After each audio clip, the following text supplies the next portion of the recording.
Can you give me a thumbs up if you can hear me? Because we've been, having some technical challenges. Excellent. Thank you very much. All right. Okay. Before we get started, while we're getting started, I think Prahadi here will send you a short survey to get a feel of like where you're coming from, what kind of background you're coming from, and so that it helps us have this conversation better, clearer, and more closer to home. So help us out by filling up the survey that is being sent now via Teams. Okay, so the shell already. Let's take a look. Excellent. So we've got, all right.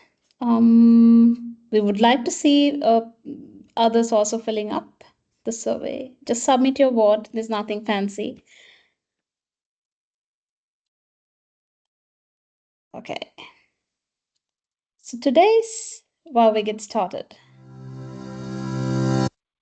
today's topic is about chaos, right? And from chaos to clarity, we're gonna talk a little bit about what is happening in the industry, what is happening surrounding us, and also shed some light into how we can approach this chaos that is happening in the market and what kind of angles that we should look at it. Like anything else, before we try and dissect a situation, we have to look at what are the important facts and aspects of a situation as that is unfolding right now. So they call it, if you're in LinkedIn, I'm pretty sure most of you all are, we have a hands up. Do we have someone who's unable to see us or hear us? Dilshan, you will be answered soon. All right, so our aim is to get a feel of where we are. First of all, we want to understand where we are, how we see the world, how we view the world, and to get a bit of sense of, before we try to navigate into the AI part of it, before we'll try to get a sense of where we are.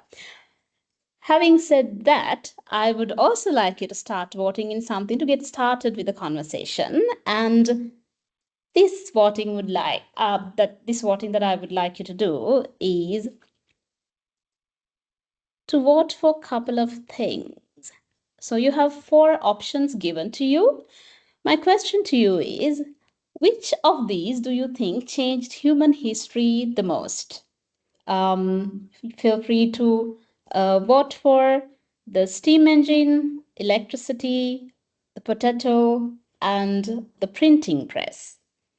From your perception of the history and the world and industrial revolution and things surrounding it, what do you think changed the human history the most? Let's take a look at the answers. You have to be a little patient with me because I have to navigate 2 screens here today with our technical challenge. But yeah, let me take a look at the answers. All right, we have 1 for steam engine, 1 for electricity, and excellent. We're summing up. Electricity 4 now is in the rise. Electricity still leading my 1 vote from the steam engine. Any more?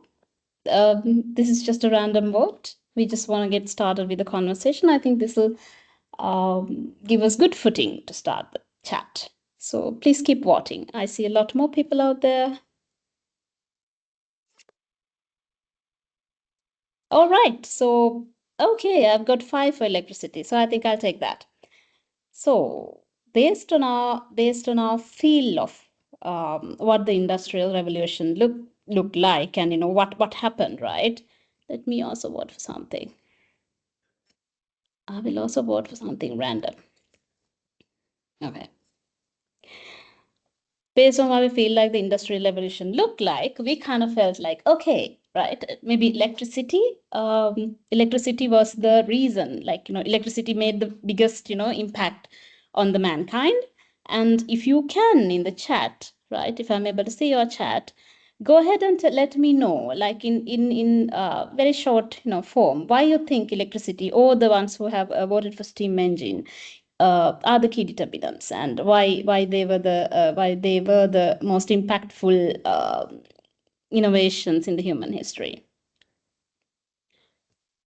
Can I get more answers? I would have loved to have a conversation with you guys, but we are doing Fika's muted, so I have to skip to. Any answers? Anybody? All right. I don't see any yet, but yeah.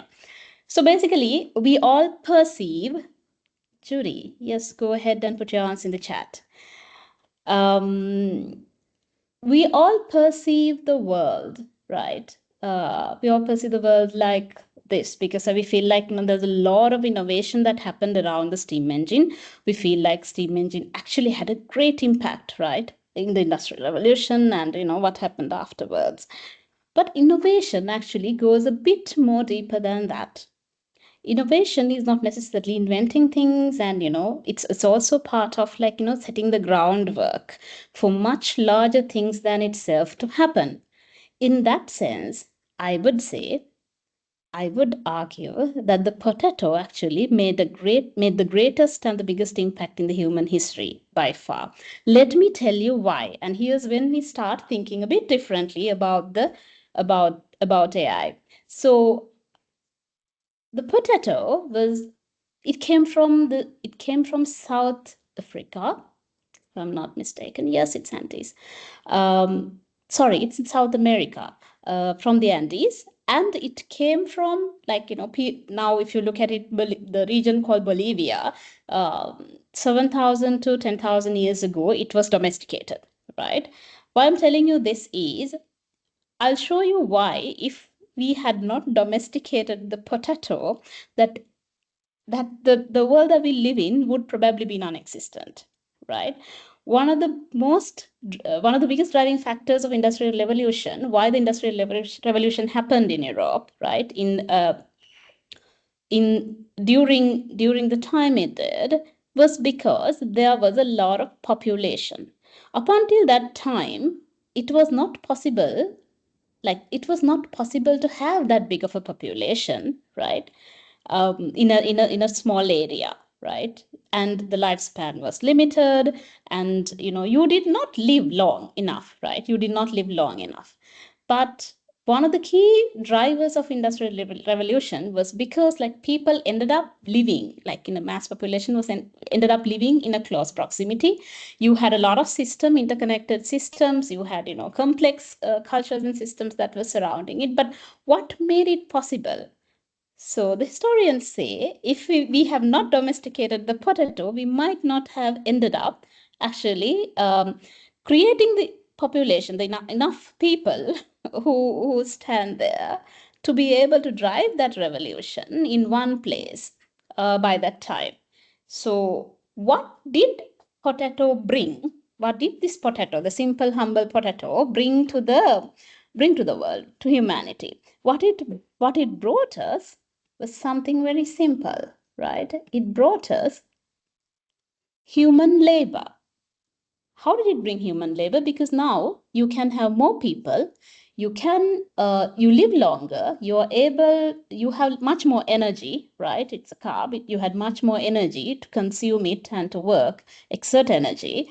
And in that sense, now you have more capacity, human power. Now, if you take a look at AI revolution that is happening alongside us, and we are living in a space, and why I would like to call it revolution also is that, do you see the fact that the mental capacity, the mental labor is also taking a turn, similar to how the potato would have back in the day made human labor possible. And that is one point. Secondly, the population growth, right? It allowed the population to grow. Now, the human labor, population growth, but the mental labor aspect of it, what we see is the opportunity to enhance or expand productivity. Now, that is the other side of it. The other part of it is it shifted economic structures. Why? Because like there were towns and people, accumulated into one place and they started, interacting much more, all key drivers of innovation, right? And what would AI potentially bring? It would potentially bring structure to economies. So as you can see, there are key drivers and very surprising similarities between how a potato and also how AI would potentially be enablers of capacity in different times of human history and in different forms. Are you still with me? Give me a thumbs up if you're still with me and you're following up and you're not bored by the potatoes. Excellent. All right. So what do you mean by intelligence in abundance? What is this? What is this capacity that we are talking about? Back in the day, we had so many things like how you can look at AI in a very abstract way is back in the day we did not have much labor. All of a sudden, after the potato, okay, you have so much labor. You have labor in abundance, right? Now, one of the things during our lifetimes, right, and during the past 100 years, what what has been restrictive of human growth, like the expansion of the humankind? Well, it was limited to our brain capacity, right? It was limited. The intelligence was limited to the capacity that we could produce.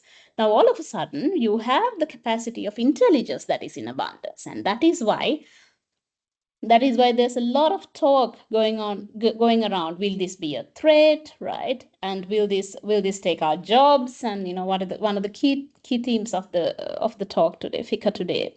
And also we feel like right, it's here to rob us of something. Now place yourself back in the day, right? Back in the day, and imagine you were in the industrial revolution, and imagine that the world was changing around you. You would have potentially felt the same way. And let's discuss a little bit more. While we are at it, give me a little bit of understanding about, are you actually worried about this AI boom? Like, I see many different schools of thought in LinkedIn and social media, and you get different kinds of news every day. But what is your, like, as an audience, what is your take on this? I will get some help from the team here to understand how many are for yes and how many are not worried about it.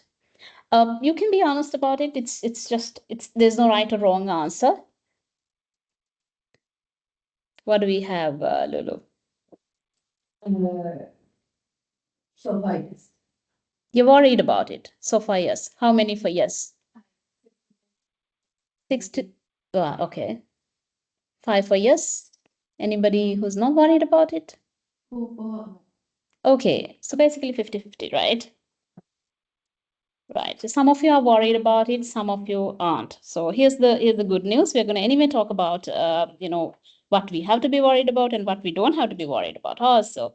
But it's good to get a gauge. Now, why I wanted to have this conversation was because I saw this post. Like, I was just trying to think. I was thinking about what to talk in this fika, and then I saw this post in LinkedIn, and this is LinkedIn research. They claim the 64% of professionals, as per a research that they've done globally, they say they're overwhelmed by how quickly their jobs are changing due to AI. With statistics and with these researchers that are unfolding in LinkedIn, I'm quite skeptical about how they've been executed. But still, I also feel like there is a bit of uncertainty, especially in the developer community, and especially when I talk to the other tech companies and the tech markets out there in the globe. You see, there is a bit of hesitance from our market, right? Like from the tech market, surprising hesitance, because we should be the ones who are embracing this first, right? And we feel like no, things are chaotic, things are changing. Like okay, where would this end? Will it take my job? Kind of mentality growing. So let's address it a bit. Now, before we go there, this is my favorite part of the talk. I want us to discuss, preferably have the discussion in your mind, how our brain perceives chaos, right? The talk of the day is chaos. And how do how does a brain perceives chaos, your brain and my brain, right? We do not like to sit. Our brains do not like to be uncomfortable, right? We don't want to be on the fence at all at a given point of time. So we want something concrete, like a judgment. Is AI good, AI bad? Like just like the survey that you took, right? You feel like you want to be on, either side or on one side of it, right? Your brains also crave patterns. Now you want to make sense of, okay, like, what does this symbolize? Has this happened before? Like, um, what has happened before in the human history that has disrupted everything, right? And if you have had an association, a good association about, the industrial revolution or something that is good, you might perceive it as good, right? The AI revolution. And if you have had bad associations, you might perceive it as not so good. Like AI, like every major revolution that has happened in the human history, breaks those patterns. What is the pattern? We like to stay on the fence, right? And also, we want to see patterns emerging. When the world stops behaving predictably, right, like it did potentially for the majority of our lifetime, our brains treat it like a threat. Oh my God, like, something's changing, like, what is happening? So many LinkedIn posts coming up. And we default to fast judgment. And we feel like, okay, based on whatever you see, whatever you feel like more relevant, you feel like, okay, like this is the thing, right? It's bad because the ethics side of it, it is very dangerous. You see some scientific innovation or something that has been aided by AI. Now you're on the other camp, right? Now this is how our brains function. But in general, right? In general, let me relieve you of one of the biggest fears that we usually have. Will there be huge job cuts, right? And will our jobs be taken away? Will the world change? Let's take a look at a theory, like, that is practiced in economies a lot. It's called Jevons paradox. If you take a look at this, what it says is like when something is made abundant, here we are talking about the costs, the fuel prices, right? When something is made abundant, the consumption, the demand for it does not really shrink, right? Usually what happens is humanity find new ways of consuming those resources, new ways of doing those, utilizing them. Therefore, the demand usually rises. So if we actually try and apply this to the AI boom, the initial doubt that we have, like, will things shrink? Will economy start to shrink? Will work start to shrink? Right? And probably it's no.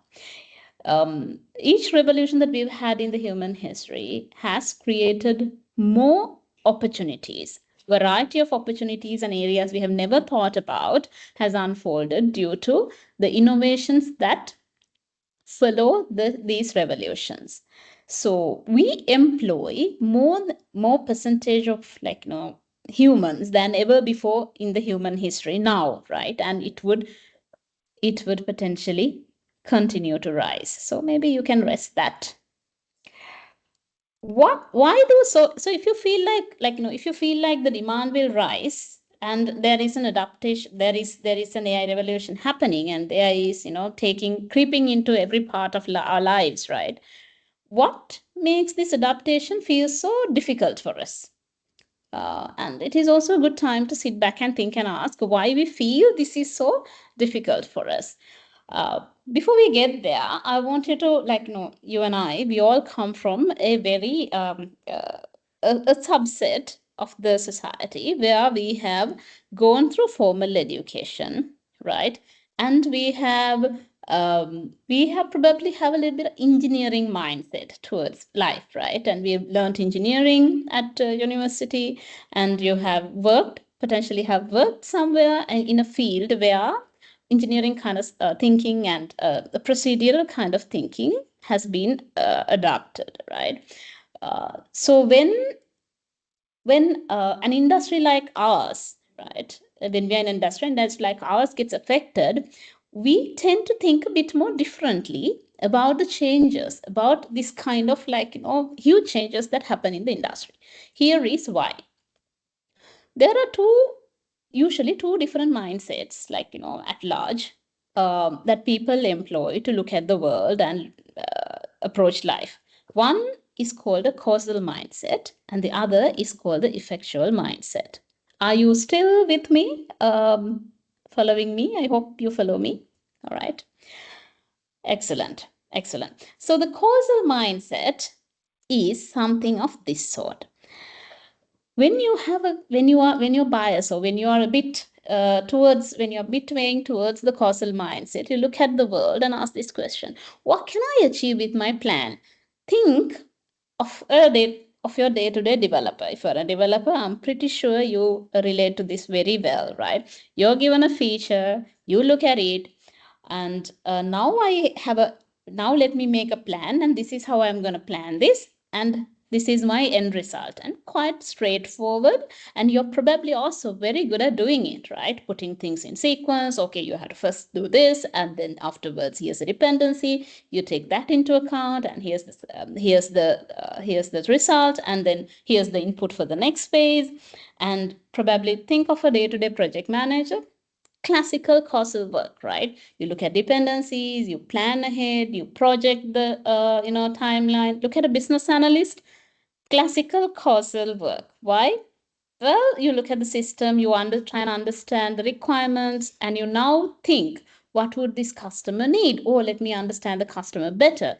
You do have a goal, right? And you try to achieve that goal by asking the question, what can I achieve with this plan that I made? Let me make a plan. If this plan is not right, let me revise my plan.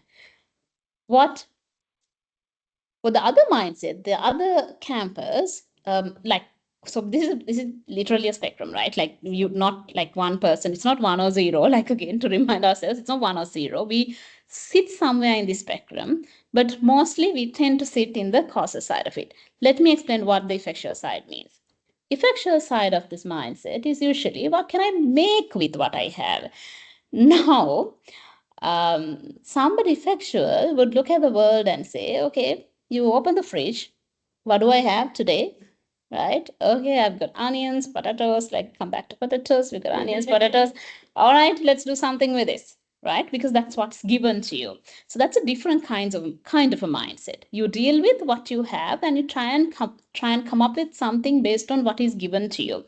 If you like to remember this, easily, it's more like the causal mindset is a bit more linear. You think on the line, step by step kind of thing. The effectual mindset is a bit more agile, and also more than agile, I would say iterative, right? So you look at it, what can I do? If I get more, I would add that into the picture. If I don't get more, then I will deal with this, right? That kind of a mindset. So the problem with the way that we look at the world, the causal mindset usually is that when there is a huge change, the volatility that you see in the AI industry and in the industry out there, that kind of a change happens, and now all of a sudden we cannot make plans. We cannot make plans. Why? Like, if not every day, now every hour, something's happening in the AI, right? Somebody releases a new tool, or there's a new model, and there is an upgraded version. One thing is better, there's another thing even better than that, right? In the next hour. And sometimes it gets hacked, and you feel like, oh my god, it got hacked. And then the next time it contributes to a huge innovation in somewhere like cancer research or something, and you're elated. So what happens is, your mindset cannot deal with the kind of thing, the kind of change, the volatility that is happening in the market. And that is probably one of the big reasons why we feel a bit worried, like you voted for, about AI. It's not necessarily AI that you're worried about. It's a bit of that chaos that is happening out there. So be with me, and we will try to navigate this conversation based on that, right? What is this effectual mindset, and how can we then look at the world in a different way to be able to get there, to be able to absorb this AI, the innovation that is happening around us, and how do we absorb it in a way that is sustainable, that is not overwhelming, it feels like, that you feel like you're adapting and you're making progress and not falling behind constantly. So here's something, this is something that I put together, uh, three key concepts from three different worlds rather, but I put them together. But I feel it's like you can use them to adapt um, to an what do you call, a chaotic world, a chaotic scenario. One is your propensity to learn. Now ask yourself, how willing are you to learn, right? Are you open to learning, or do you feel like what you have learned is good enough, right?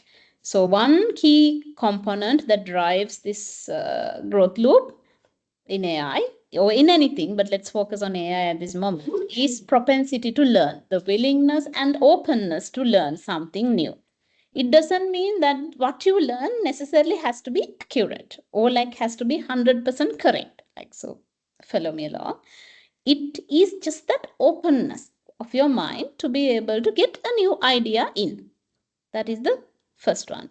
Second one is your effectual mindset, the one that we just spoke about. What is the effectual mindset again? It is about being able to say, okay, what am I given, right? What can I do with it now? So you have the willingness and the propensity to learn. You have the effectual mindset where you look at the world and see, okay, this is what we have at the moment. Let's play around with it, right? And the most important key the component about learning something is desirable difficulty. What do I mean by desirable difficulty? Desirable difficulty is something that it is difficult but not impossible. And it is very personal.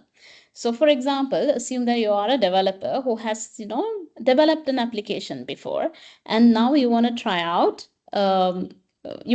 something in AI, like a code generator or something of that sort. You want to give it a try. Or you're an UI UX engineer. You're a UI UX engineer. Now you want to give Lovable a try, right? So desirable difficulty is like you do have the background and the core skills that you want to work with, but you make it a little bit harder. Like you find something that's a little bit difficult in that area, and you try and adapt it. So you start with small steps. You start adopting something small, and then when that works, your propensity to learn again increases. Why? Because when you learn something small, it's a little difficult but not impossible to learn for you, based on the time and availability and the mindset, and the core concepts that you've grasped so far. Your propensity to learn again falls up.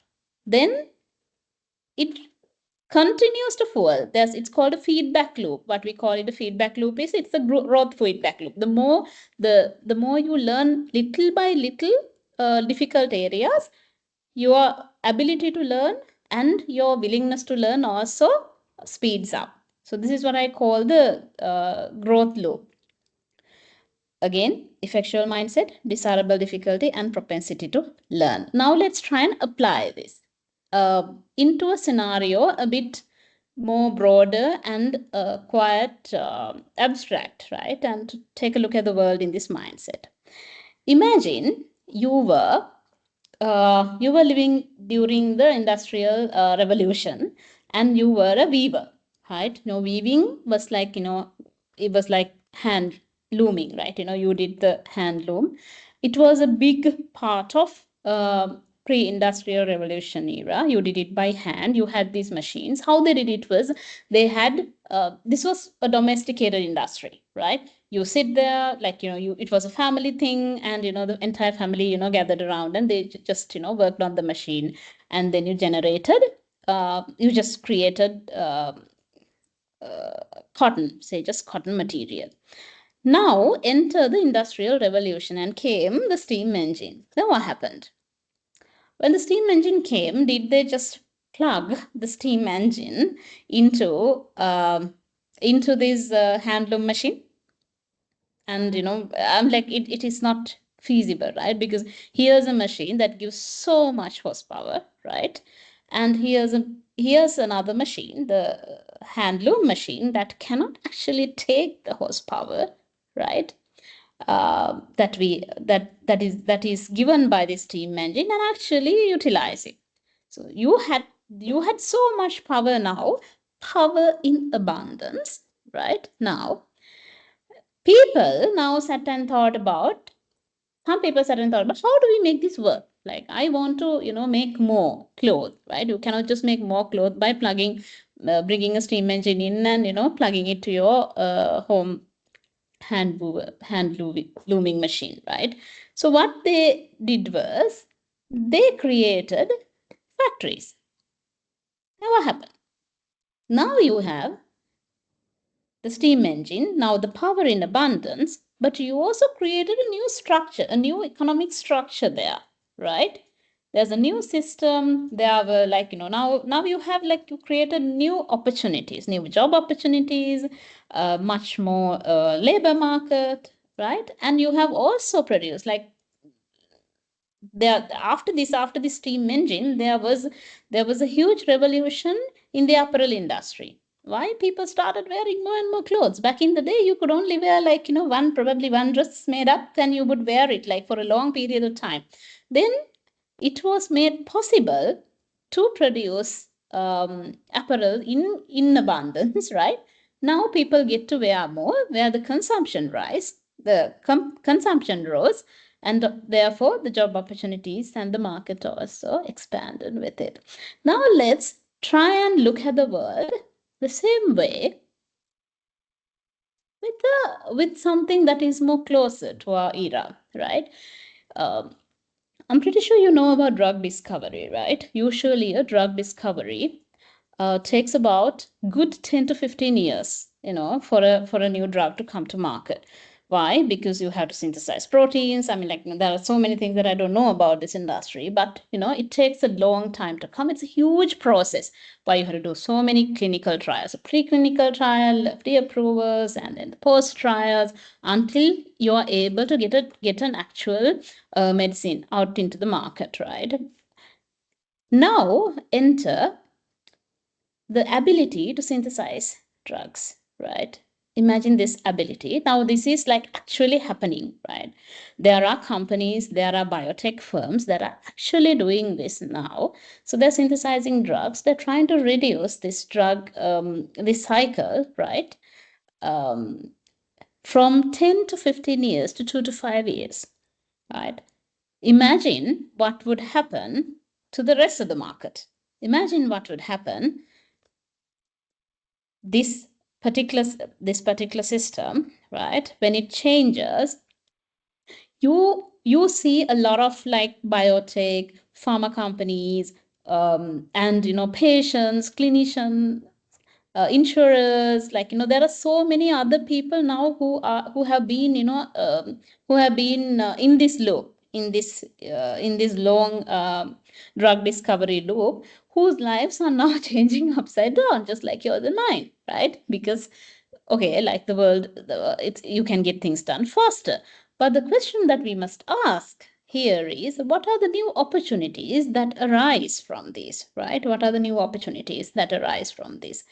So what happens when the drug discovery happens much faster?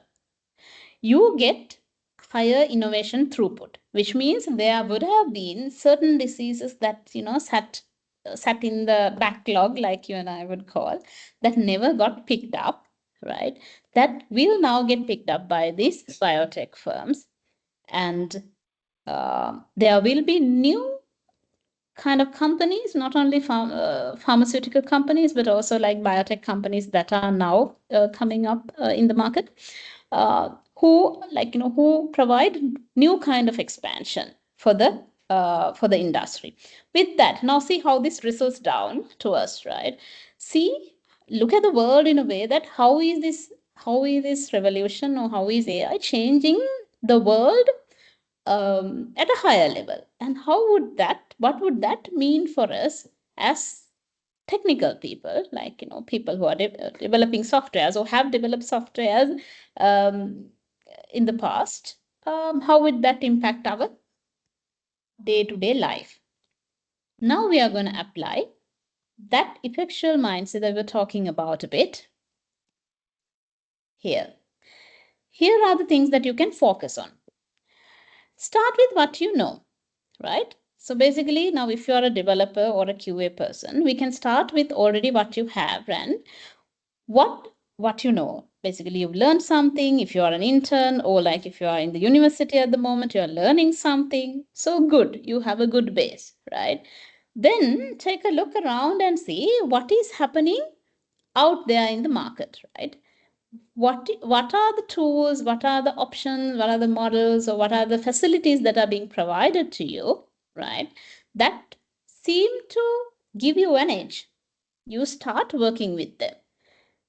Then the real effectual mindset is not to work in isolation. Now this is such a this is a very argumentative phase, because when AI comes into picture, feel like you can get things done on your own, right?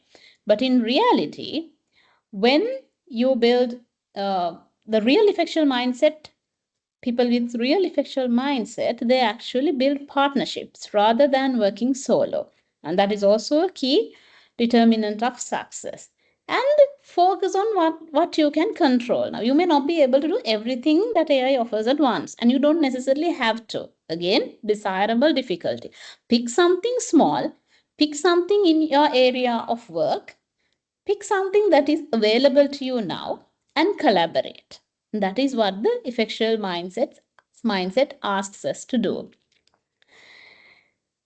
Now, so much uncertainty out there, right? We have so much uncertainty. You have to take a look at it as input, not as a danger, right? So if something happens, say for example, okay, like, you can say ChatGPT Atlas has vulnerabilities. Don't treat it as a threat. Treat it as data. Okay, this has vulnerability. Why does it have what is the vulnerability? Why is it vulnerable? And how can it affect me? Treat it with inquisitiveness. Then you can start running small experiments, reversible ones. So, for example, if you're a developer and you want to integrate an AI agent that codes alongside you as a peer, start with reversible experiments. You can try it out, and it's low cost testing, and you get a little bit of confidence when whether it actually works or not working for you, right? When you start with it at a small scale. Then you do these experiments and you reflect after your action and think, what did I learn from this, right? What did I learn from doing this small experiment? Now here's why it's so important, because the world can give you, especially in LinkedIn and in social media, people can give you their own interpretations of what it means to use a certain tool, to use a certain framework, a platform, whatever. But it is very important to have your own thoughts about it. So if you really cultivate the real effectual mindset, what happens is you will start forming your own opinions about what means to actually work with that tool or that framework or platform, right? Now, also, just because you've tried something, it doesn't necessarily mean that is the thing to go. Like we said, there are a lot of things out there that you can try out, right? But open to be open to ideas, right? Practice a bit of flexibility. If you are trying out one kind of a tool, take a look at other kind of tools and other tools also, and see, like, maybe like, what if I try that? What if it changes? What if this is different from what I am doing now, right? Have that curiosity.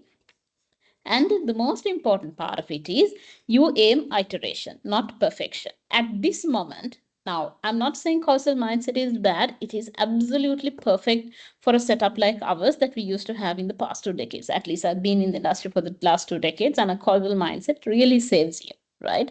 But when you're in a chaotic era like today, it's very important to have that idea. I'm not going to perfect it. I'm just going to try out and see, right? Let me try out and see. And if you feel like something that hits, like, because now you're making your own judgments, it's easier for you to bring it home and actually adapt. So you don't start, don't look at others' judgments and try and endorse them. Rather, do your own experiments. Try and see if you can relate to it and whether you can actually use those AI innovations in your day-to-day life, not only development, in anything, right? If it works for you, again, be open. Are there other options? What are the vulnerabilities? Why would someone say like this? And have an open mindset about things, but continue to iterate. Do not get fixated on one thing. So what are you with me so far? Or have I lost you all? Excellent, Darshan, I got it. All right. Now you do actually have an age, right? Why do I call that we actually have an age here? From potatoes to potato chips, just FYI. But yeah, because like when you're given something, you do always have an age. Why? Because when the world is changing and it's so chaotic out there, it is when you actually have the proper age. Because now, if you make sense of the world this way, if you look at the world differently, you can actually benefit from it. You look at the world or software as a system out there, it's an ecosystem. It used to be applications that we deliver, right? You were given a backlog, you were given features, you were given specifications, and you start developing, right? But it is no longer the case now. Why? Just like I'm advising you to do, advocating to do, our customers, or potentially the ones who are actually, rethinking the world, like the ones who rethought about that handloom into a factory, plug the plug the steam engine and put it into a factory and thought about the factory setting. There are many people out there who are rethinking how the world should look like. So they decide and they try, they experiment at higher levels, like the biotech company that I'm talking about, right? So there are in all streams of work, there will be people and companies. And what kind of applications do we build? They are not applications. They're no longer applications. You look at the world, like the tech world, like an ecosystem. You think, right? Not what feature would I develop. It is more like how does this system interact with other systems out there? And that is when all this concept of MCPs, agentic AIs, and AI agents and everything come into play. Now it makes more sense for you to look at the world in that way. Why? Because you will not get overwhelmed.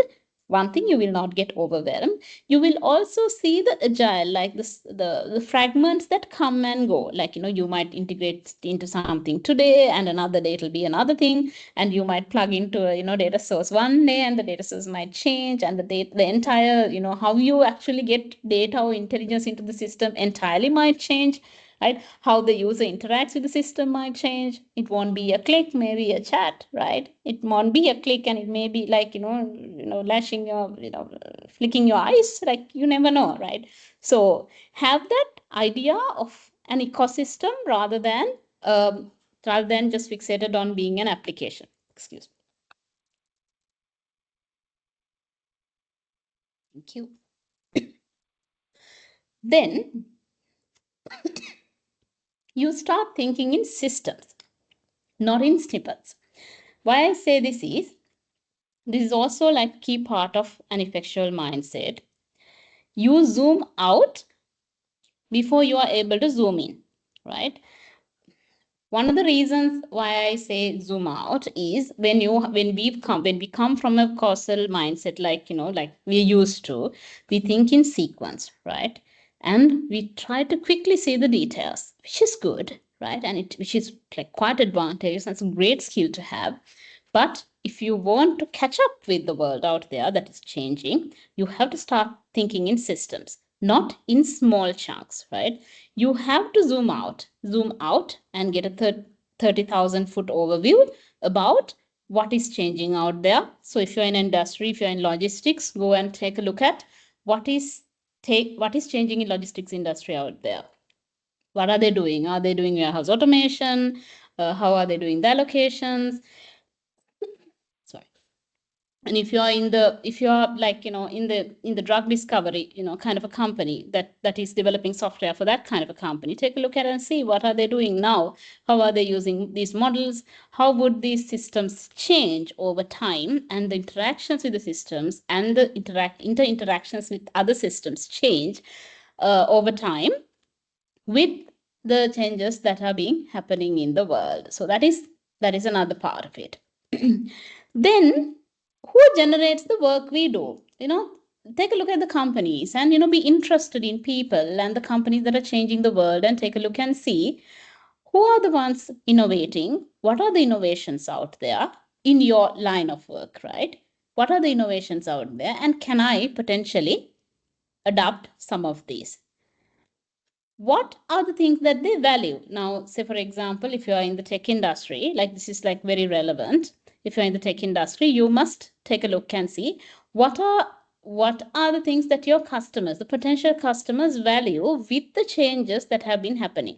Now, say for example, pre-industrial revolution era, if you had the skill to loom, that's a valuable skill, right?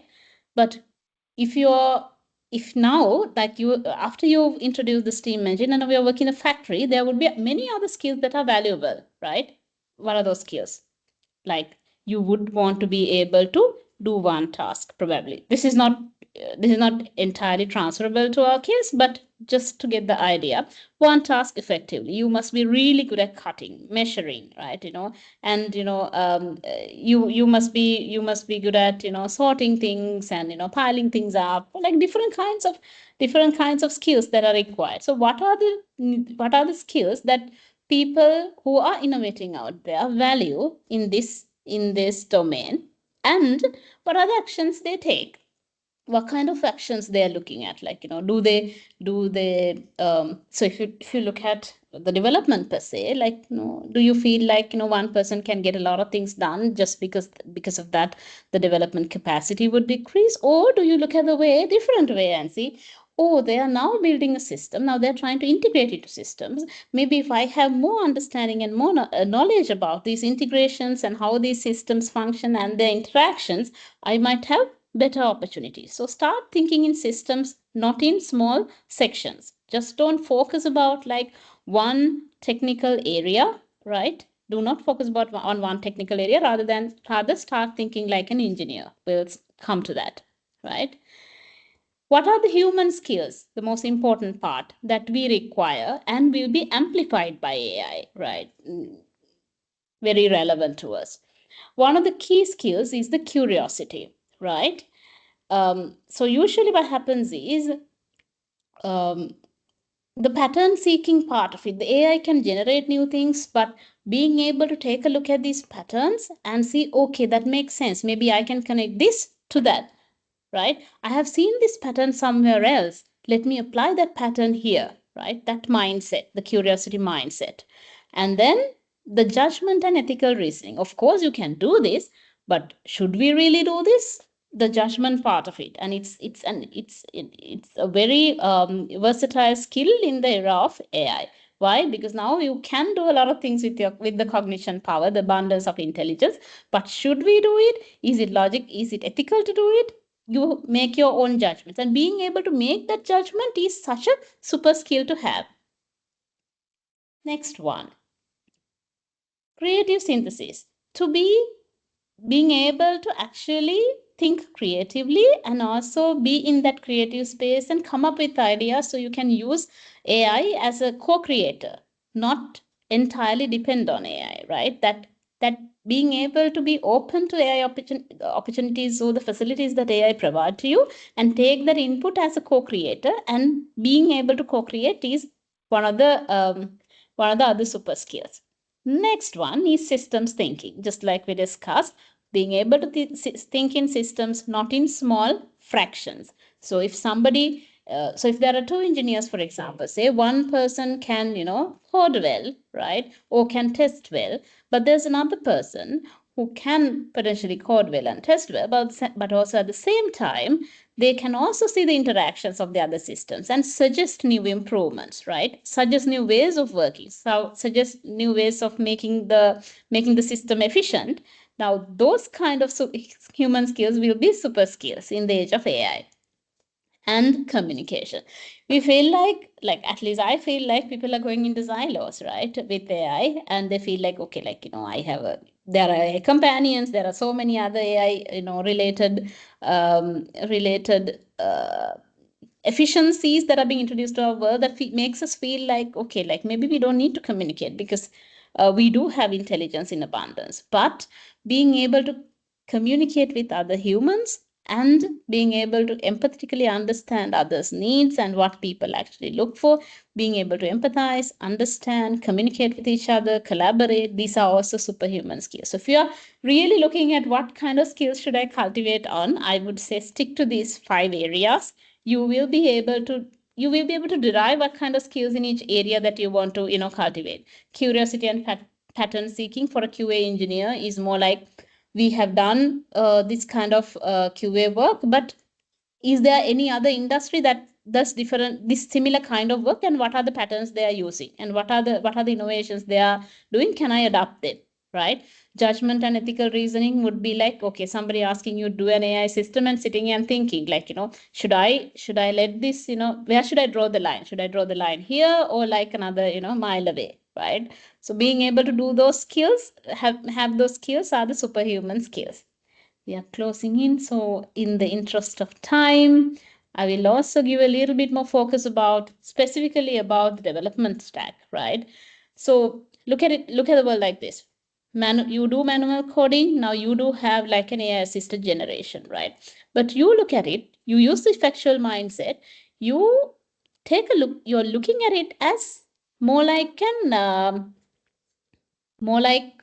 a companion rather than you're offloading your work to AI, right? And that is a good way to look at if you're using a factual mindset. And the testing mindset, you used to have that old testing mindset. What are the things that are emerging? That in Ascentic, we're talking about auto healing, and automated testing has been there for a while, but we talk about auto healing and concepts like these. So these are the emerging and focus areas. So you see the desirable difficulty. If you are a tester, what is the next level of thing that you can acquire, and potentially what are the skills that you want to try out? What are the tools, platforms? Let me get one of those, try it out, iteratively continue to learn. And that learning mindset, the learning mindset that you have cultivated will keep the wheel turning for you. Next, if you are doing feature delivery, right, it becomes more than feature delivery. Now let's frame the problem in a different way. You take a look at the problem holistically, not in small fragments, right? If you have mastered, there was this concept that back in the day when you're coming to the tech, that you have to master one key technical stack, right? If you are a .NET developer, you are like lifelong .NET developer. If you are a Java engineer, you've been a lifelong Java engineer. But if you can see that these borders are dissolving, right? They are more like cross system reasonings that is required. You do have to switch back and forth. So you have to cultivate good skills in terms of core skills, but also at the same time you also have to see how to jump, being able to jump back and forth between systems, being able to jump back and forth and looking at systems or like the ecosystem like an engineer, right, at a higher level. Right, that is a long monologue. And I want to end this before we open up for questions if you have any. We've had the steam engine, then we had the search engine, and now we have more like the thinking engine. So do not be afraid of AI, like what is happening out there. Utilize those small skills that we just discussed to experiment, to pivot yourself into a factual mindset, and start adopting small things on your own judgment. With your own judgment. All right. Then we can go to Q&As, Lulu. Do we have any questions?